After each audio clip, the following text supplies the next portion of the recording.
The National Voters' Day is celebrated across the country to mark the foundation day of Election Commission of India, the autonomous constitutional authority responsible for conducting elections. The Manmohan Singh government initiated this in 2011. National Voters' Day is celebrated every year with a theme.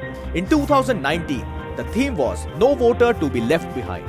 On this day, the government holds campaign to encourage voters, young voters, to participate in the political process. National awards are given for excellence and innovation in election processes.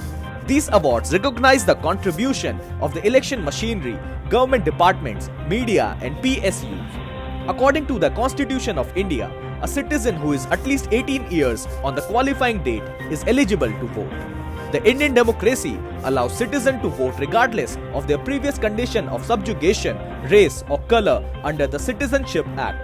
NRIs who hold Indian passports can also vote. The Election Commission of India was established on 25th January 1950 with the appointment of the Chief Election Commissioner. It operates under Article 324 of the Indian Constitution. It consists of the 3 members, a Chief Election Commissioner and 2 other commissioners. They are appointed by the President of India for 6-year terms. Election Commission is a constitutional authority. Elections in India are the world's most extensive democratic exercise and the Election Commission administrators them. It conducts election to the Lok Sabha, Rajya Sabha, state legislative assemblies, state legislative councils and the offices of the President and Vice President of the country. ECI is responsible for conducting free and fair polls and is regarded as the guardian of elections in India.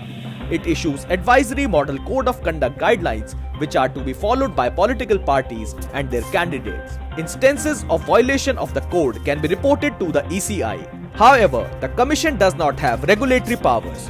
The Model Code of Conduct contains the rules of electoral morality.